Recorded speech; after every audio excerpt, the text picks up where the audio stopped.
কি ভেবে বানিয়েছিলাম আর কি হলো। কেউ এভাবে নিজের সর্বনাশ করে? তুই তো বলেছিলি তোর পুঁতি নাকি চিন্তাহরণ। এবার কি হবে নিমাই? তা তো সবটাই জলে চলে গেল।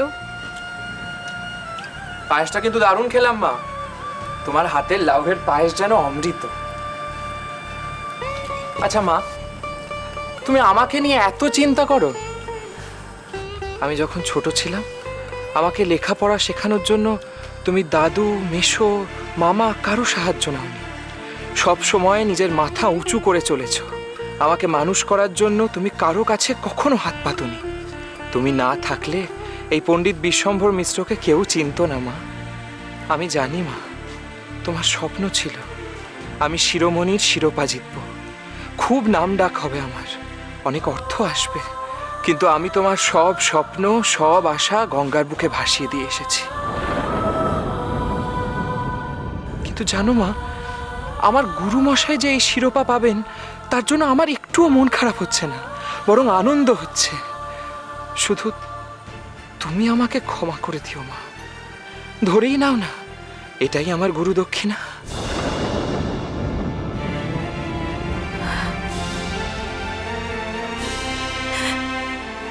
তুই কে রে বাবা? কোন দেবতার আসন থেকে এখানে নেমে এসেছিস? বল না, বল না, তুই কে বাবা, বল না। এই যে এই আসন থেকে এই ঘরে এসেছি। এই আধার কি যে সে আধার মা? অনেক পুণ্যি করলে এমন আধার পাওয়া যায়। খুব মন ভোলানো কথা শিখেছিস বটে। দিলি তো আমায় ছুঁয়ে। এই রাত্রির বেলা আবার নাইতে যেতে হবে। খবরদার মা, এত রাত্রিরে তুমি পুকুরে নাইতে যাবে না। বড়জোর এই কাপড়টা বদলে ফেলতে পারো। তোমাদের বড্ড বাজ বিচার জানো। তুই যা, আগে বাইরের জামা কাপড় ছাড় তো দেখি।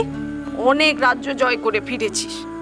সে রাজ্য জয় করুক আর না করুক তোমার ছেলে, একদিন মানুষের মন নিশ্চয়ই জয় করবে, তুমি দেখে নিও। দেখলি তো, তোরা দেখলি, সব শুনলি তো নিমাই কি বললো? মনে থাকে যেন এই পুঁতি ভাসানোর কথাটা বাইরের কেউ যেন জানতে না পারে, তাহলে ওর গুরু মশাইয়ের অপমান হবে। আমি কিচ্ছু শুনিনি গো দিদি। মা গো, আমি তো সামান্য মানুষ, তবে এইটুকুনি বুঝেছি এ কথা কাউকে বলার নয়, শুধু নিজের মনের মধ্যে রেখে দিতে হবে। আমার নিমাই দাদার জন্য খুব গর্ব হয় গো মা, খুব গর্ব হয়।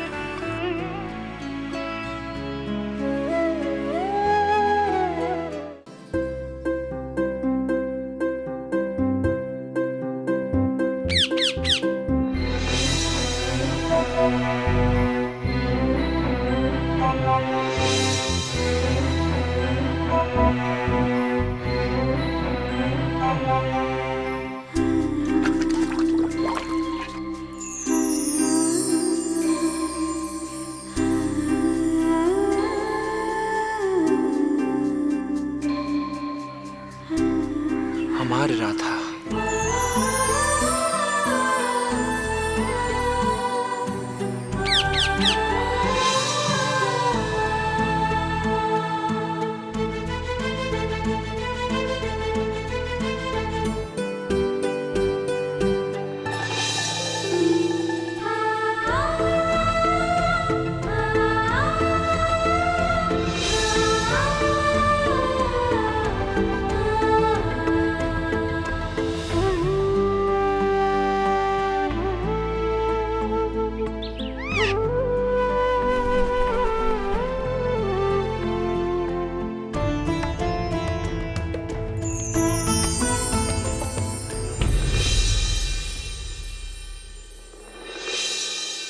যা কেউ নেই, ফৌজবাজি নাকি এর মধ্যে উধাও হয়ে গেল?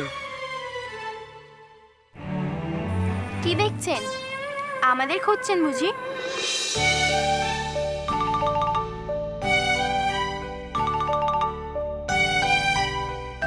কি গো ঠাকুর, শুধু হাসলেই হবে? আমাদের সখীর প্রশ্নের উত্তর দিচ্ছেন না যে বড়?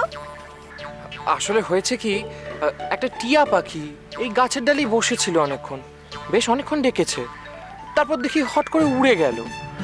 তাই দেখছিলাম যে কোন দিকে উড়ে গেল আর কি। আপনি তো রোজই ঘাটে আসছেন, তাই টিয়াটা আপনাকে দেখে দেখে চিনে গেছে, তাই আপনাকে দেখলেই সে ডাকে। রোজ এখানে আসি সেটা বলা বোধহয় ভুল হবে। আসলে ঘাটের পাশেরই পথ ধরে আমি রোজ টলে যাই। তা আমি তো আপনার বাড়ি চিনি, শঙ্কর ভট্টর বাড়ির পাশ দিয়ে গেলে তো আরো তাড়াতাড়ি হয়। তা খামোখা এত ঘুরে নদীর ধার দিয়ে টলে যান কেন?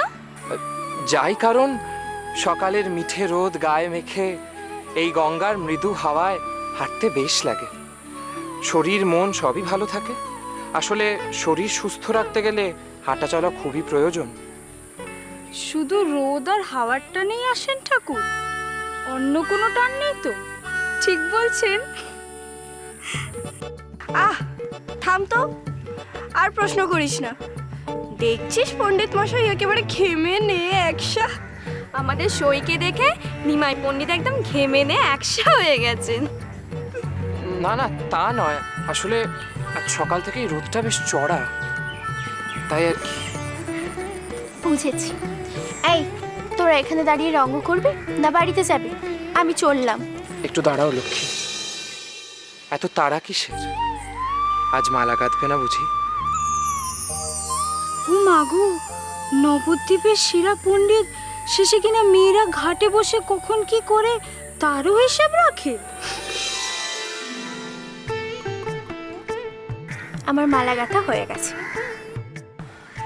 বাহ, খুব সুন্দর। তাই মালা কার জন্য গেঁথেছো তুমি?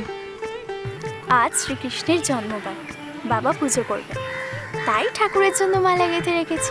তা ওই মালা মাটির ঠাকুরকে পরিয়ে কি হবে? মানে? ছি ছি, ঠাকুর আবার মাটির পাথরের হয় নাকি? ঠাকুর ঠাকুর। কিন্তু যদি তোমার সামনে জীবন্ত ঈশ্বরকে দেখতে পাও, তখন তার পুজো করবে কিনা বলো তো? জীবন্ত কৃষ্ণ, তাকে আমি পাবো কোথায়? সারা নবদ্বীপ যাকে চেনে, তুমি তাকে চেনো না? এমনকি তোমার 3 সখীও নিশ্চয়ই তাকে চেনে। কি তাই তো? আমি ঠিক বলছি তো? চিনি না, আবার খুব ভালো চিনি। কই, আমায় বলিস নি তো? সময় হয়নি তাই। লক্ষ্মী, এবার চিনিয়ে দেবে, তুমি চিন্তা করো না।